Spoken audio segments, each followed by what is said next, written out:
परिसस्पर्श नारायण धारप भाग 1. अजय डॉक्टरांच्या चेहऱ्याकडे निरखून पाहत होता.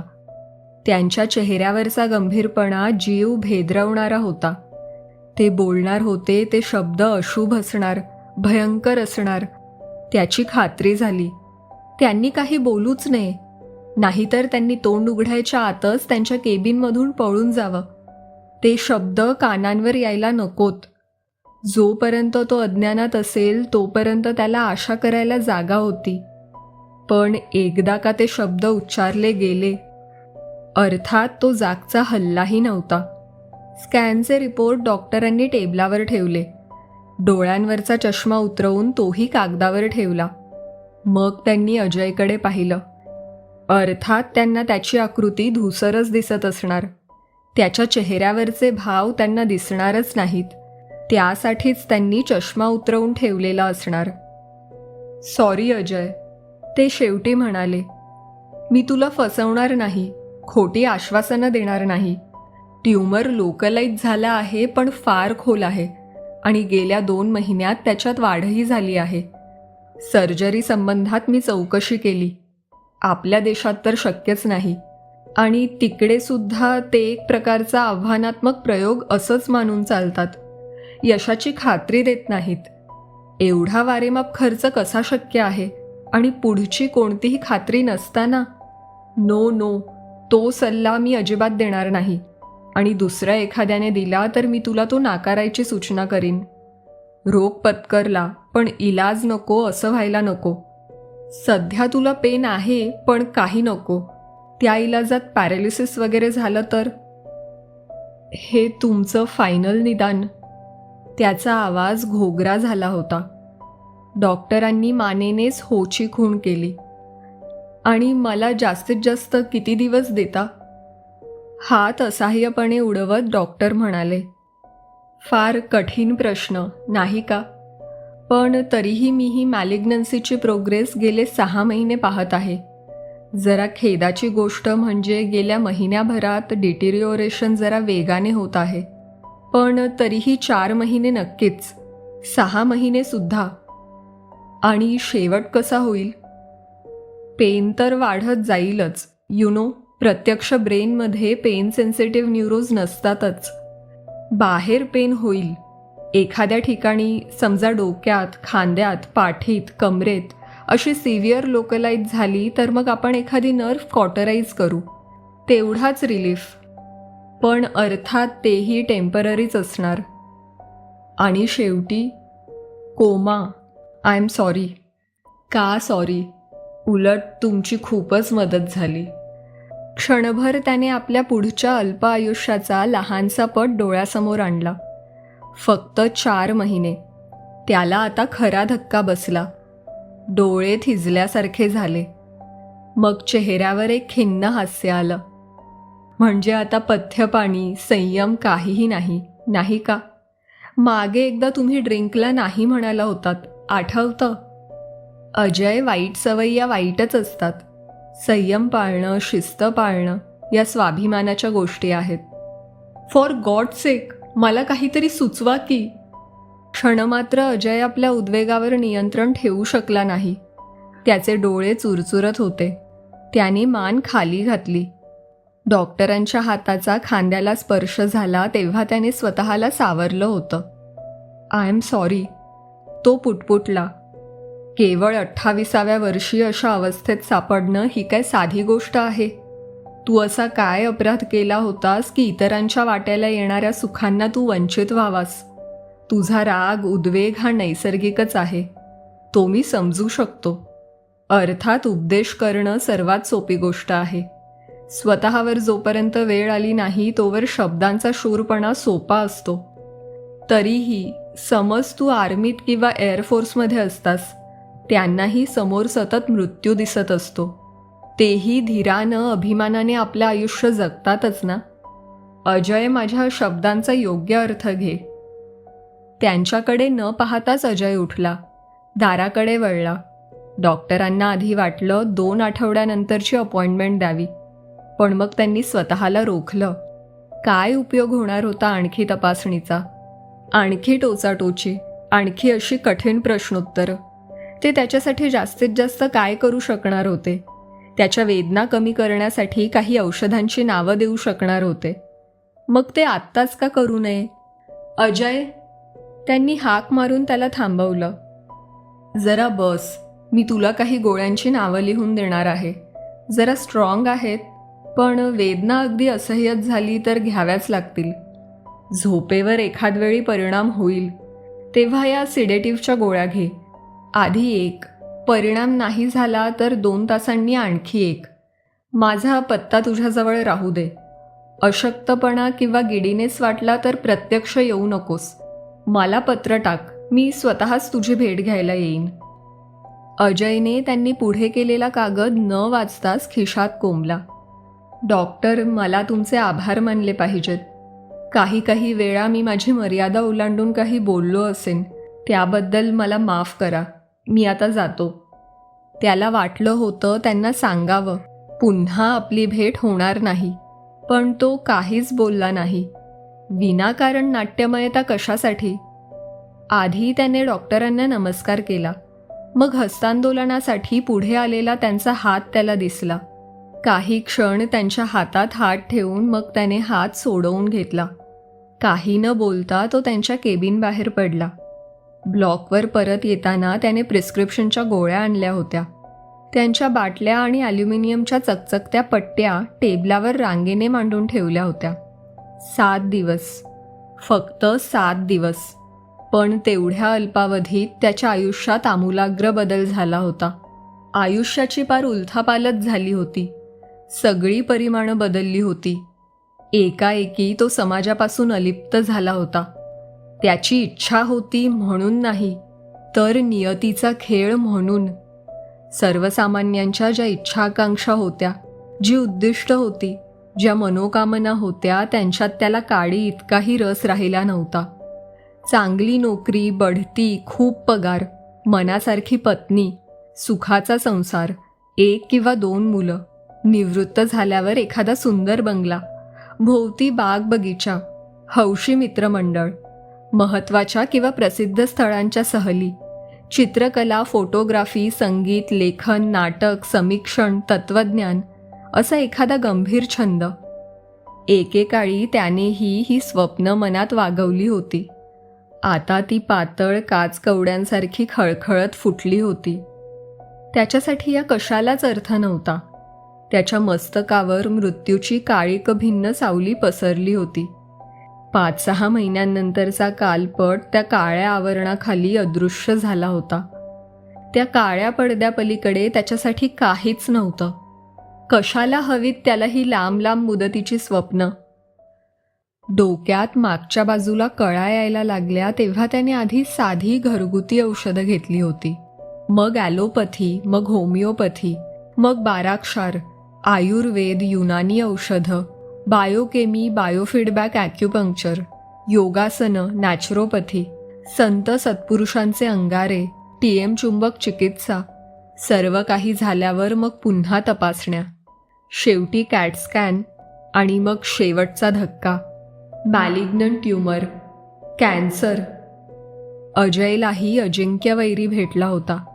त्या वैऱ्यापुढे मानवाची सर्व बुद्धिमत्ता, सर्व कौशल्य, सर्व संशोधन फोल ठरत होतं.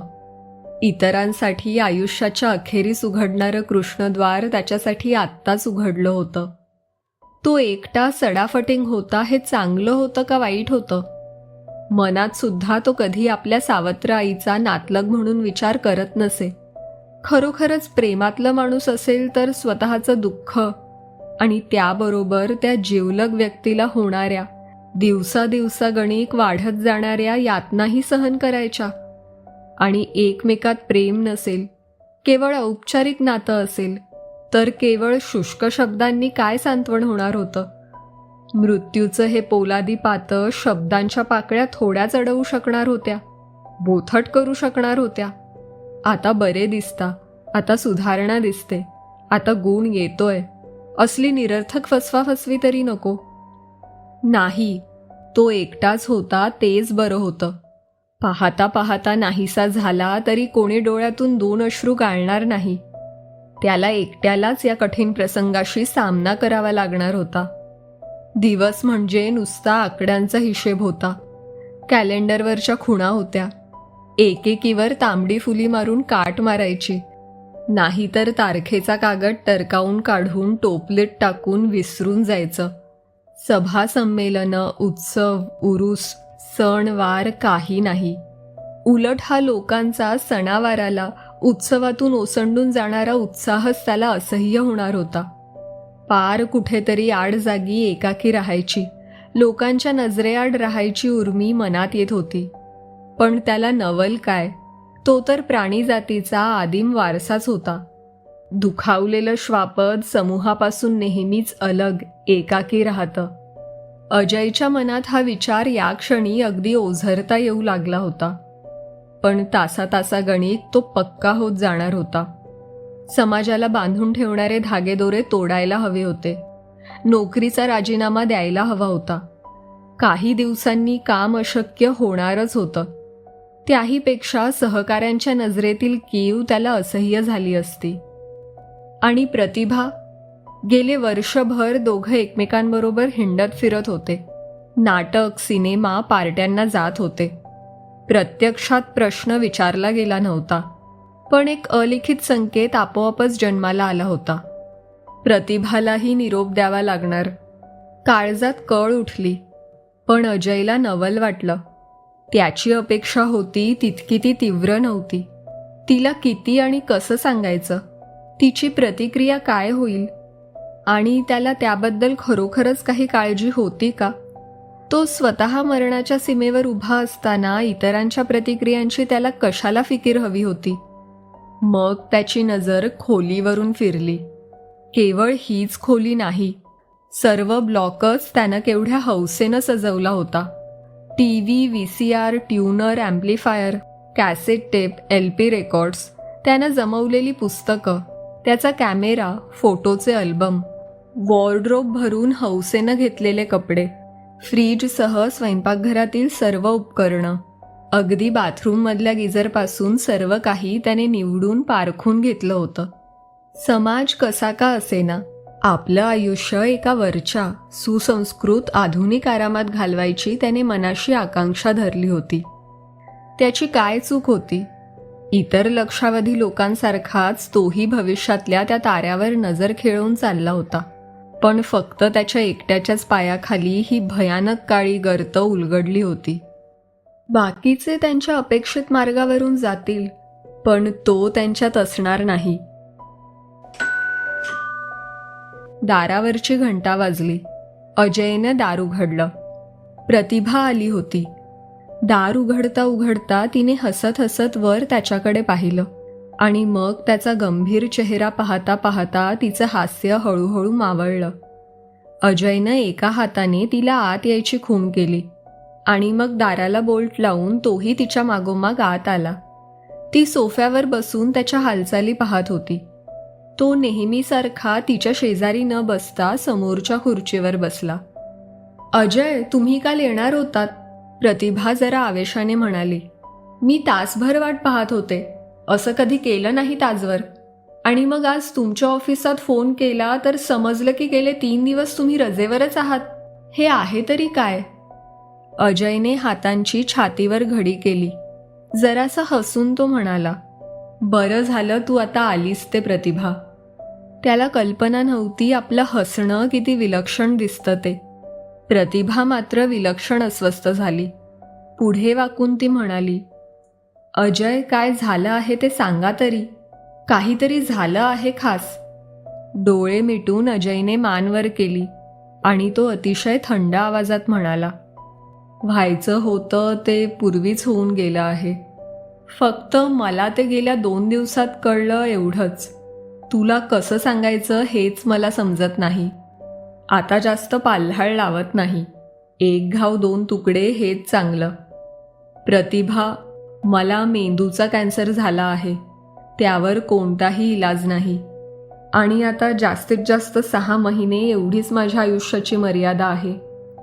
त्याने एकदम डोकं दोन्ही हातात गच्च धरून ठेवलं. प्रतिभाने जोराने श्वास आत घेतला. मग तिची हालचाल एकाकी गोठली. जणू ऐकलेल्या शब्दांचा खरा अर्थ समजायला तिला एवढा वेळ लागला. अजय. तिला पुढे बोलवलंच नाही. त्याने डोळे न उघडता हातानेच जाऊ दे जाऊ दे अशी खूण केली. प्रतिभाला एकदम रडूच कोसळलं.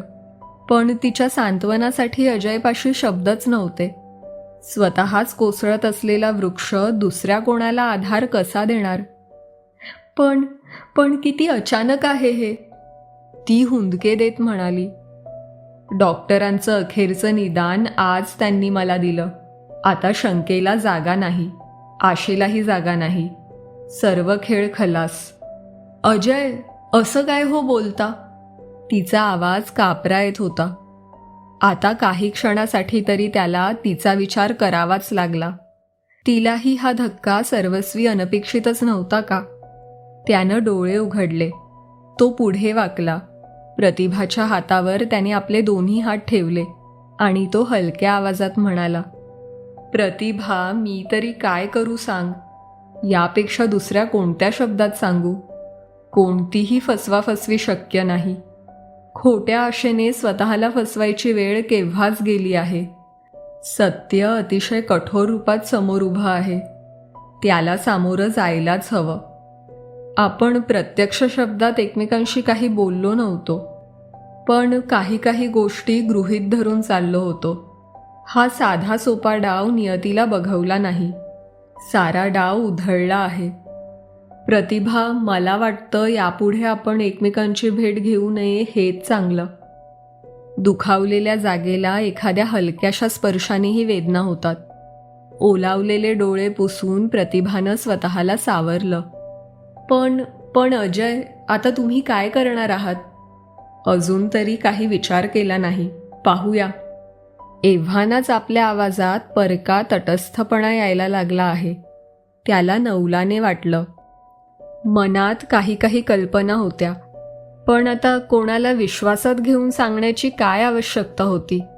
त्याचा मार्ग तो यापुढे एकट्यानेच क्रमणार होता. नशीब की त्याचा आजार अंतर्गत होता. त्याची कोणतीही बाह्य निशाणी शरीरावर दिसणार नव्हती. त्याने जर आपण होऊन कोणाला काही सांगितलं नाही तर कोणाला शंकाही येणार नाही. मग कशाला त्याची विनाकारण जाहिरात करायची? अजय, असे नुसते पाहत काय बसलात? काहीतरी बोला की. दोन्ही हात असहाय्यपणे पसरून अजय म्हणाला, आता बोलायला काही राहिलंच नाही, नाही का? मी स्वतःच यातून मार्ग काढायचा आहे. पाहू. प्रतिभाला तो जाणून बुजून वगळत होता. ताटातूट व्हायचीच होती तर जितकी शीघ्र होईल तितकं चांगलं. कदाचित तिनेही आपली भूमिका स्वीकारली असावी. ती एकदम उठून उभी राहिली. अजय, आजच तुम्हाला ही वाईट बातमी समजली आहे. धक्क्यातून तुम्ही पुरते सावरलेले नाही. काही दिवस उलटू द्या, मग आपण पुन्हा भेटू. मी जाऊ का आता? त्याने मान हलवताच ती चपला सटसट वाजवत ब्लॉक बाहेर गेलीही. मागच्या गॅलरीतून वाहणाऱ्या वाऱ्याने दार दाण आवाज करून बंद झालं. अजयची खात्री होती, प्रतिभा त्याला परत भेटणार नाही. तिला दोष द्यायचा विचारही त्याच्या मनात आला नाही. रात्री झोप फार उशिरा लागली. आधी येतच नव्हती. मनात विचारांचे चक्र सारखं भिरभिरत होतं.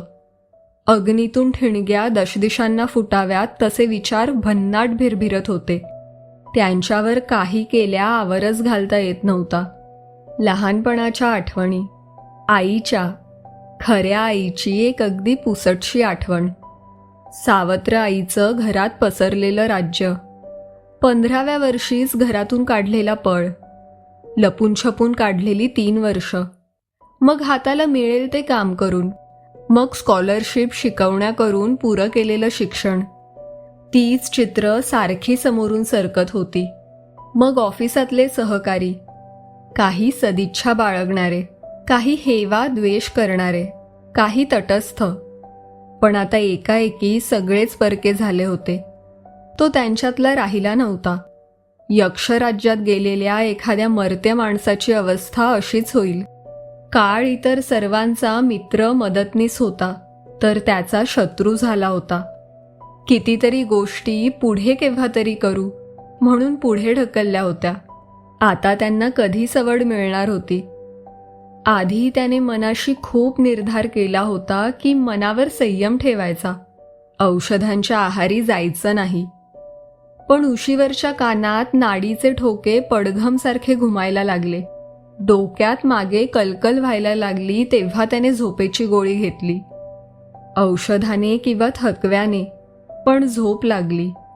रात्रभर वेडीवाकडी स्वप्न पडत होती. पण मनावर पडलेला विलक्षण ताण आणि पाहता पाहता झालेली साऱ्या आयुष्याची उलथापालथ, स्वप्न अपरिहार्यच होती. शेवटी मनाच्या तळाशी खोलवर असलेल्या शंका, भीती, वासना, इच्छांना स्वप्नातूनच खुली वाट मिळणार. जे विचार एरवी जागतेपणी माणूस मनातही येऊ देणार नाही, त्याचा परिपाक स्वप्नातच होणार. आतून वाढत जाणारा दाब केव्हा तरी हलका व्हायलाच हवा. त्याचा दिवस आजपर्यंत सकाळी 6ला सुरू होत असे. चहा, दाढी, पेपर, स्नान, प्रातर्विधी, हलकासा नाश्ता, 8:30ला ऑफिस.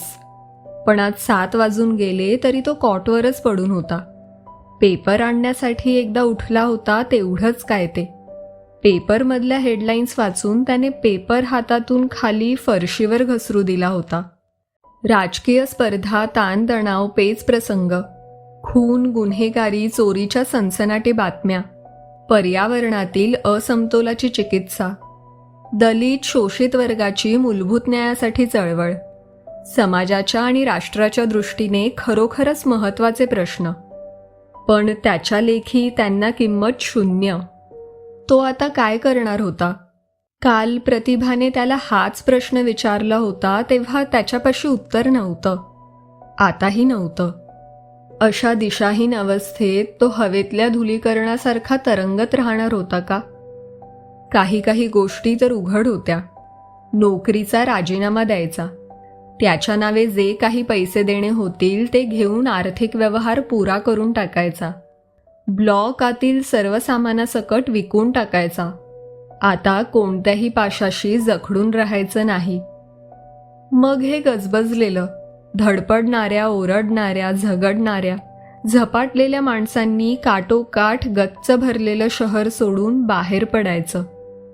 100-125 रुपयांकरता, सावलीच्या एखाद्या लहानशा आडोशाकरता, करमणुकीच्या घटकाभरासाठी जीवाचा आटाबिटा करणारी माणसं त्याला पाहवत नव्हती. शेजारी नको होती. तो त्यांना दोष देत नव्हता, पण आता त्यांच्यातला एक नव्हता. हे शहर सोडून जायला हवं, कुठेतरी एकट्याने राहायला हवं, जिथे हा भोवतीचा गलबलाट असणार नाही. त्याला ठिकाण माहीत नव्हतं, पण शोधायला लागलं की सापडणार होतं. आधी या जखडणाऱ्या साखळ्या तोडायला हव्या होत्या. एक प्रकारच्या खिन्न समाधानानं तो उठला. हा निर्वानिर्वीचाच एक प्रकार होता. पूर्वी म्हणे राजे सर्व राज्य उत्तराधिकाऱ्यावर सोपवून स्वतः वानप्रस्थाश्रमासाठी निघून जात असत. वाटलं तर तो स्वतःला खुशाल एखादा सम्राट समजू शकत होता. फक्त त्याला उत्तराधिकारी नव्हता. डॉक्टरांकडे परत जायचं नाही असं त्यानं ठरवलं होतं, पण सर्टिफिकेट करता जावंच लागलं. पॅनेल ऑफिसरशी चर्चा केल्यावर त्याने सल्ला दिला की अजयची खास परिस्थिती लक्षात घेऊन कंपनी त्याला जास्तीत जास्त आर्थिक सवलत देऊ शकेल. ती भेट दोघांनाही जराशी क्लेशकारकच ठरली. साध्या विषयावर संभाषण अशक्यच होतं आणि त्या विषयावर बोलण्यासारखं आणखी काही उरलेलंच नव्हतं. कंपनीशी व्यवहार पूर्ण झाल्यावर मग त्याने ब्लॉकचं काम एजंटकडे दिलं. परगावी बदली होत आहे आणि कंपनीचा फर्निश्ड ब्लॉक मिळत आहे, एवढं कारण विक्रीला पुरेसं होतं. स्वतःच्या वापरासाठी 2 सुटकेस भरून कपडे आणि एक लहानसा ट्रान्झिस्टर, हे सोडून बाकी त्याने काहीही घेतलं नाही. ब्लॉकचाही सौदा लवकरच झाला. का नाही होणार? अजयला पैशापेक्षा वेळ महत्त्वाचा होता. देशपांडे नावाच्या कोणा दाम्पत्याने ब्लॉक विकत घेतला होता. रजिस्ट्रारच्या ऑफिसातच त्याची त्यांच्याशी पहिली आणि शेवटची गाठ पडली. डोक्याच्या मागच्या बाजूची कळ केव्हा उफाळून येईल याचा काहीच भरवसा नव्हता. एकदा कळ आली की आसपासच्या सर्व जगाचाच विसर पडायचा. जिथे असेल तिथे डोकं गच्च धरून उभं राहण्याखेरीज इतर काही शक्यच नव्हतं. आत मेंदूत जी काही सावली पडत होती ती दृष्टी, श्रवण, स्पर्श, गंध या सर्व ज्ञानेंद्रियांवर पडत होती. काही दिसत नसे, ऐकू येत नसे. सर्व बाजूंनी एखादा अभेद्य काळा कोश आवळल्यासारखा वाटे. अशा वेळी 5 वर्षाच्या एखाद्या पोराने सुद्धा त्याच्या हातातली बॅग, खिशातले पैसे, महत्वाचे कागदपत्र सर्व काही सहज लंपास केलं असतं. याचीच त्याला सतत भीती वाटत असे आणि आवश्यकतेपेक्षा एकही जास्त पैसा तो जवळ बाळगत नसे. वेदनेचे अटॅक अजून तरी वाढले नव्हते. त्यांची तीव्रताही वाढली नव्हती. अजून तरी तो गोळ्यांचा कमीत कमी वापर करत होता. पण आता फक्त 3 आठवडे झाले होते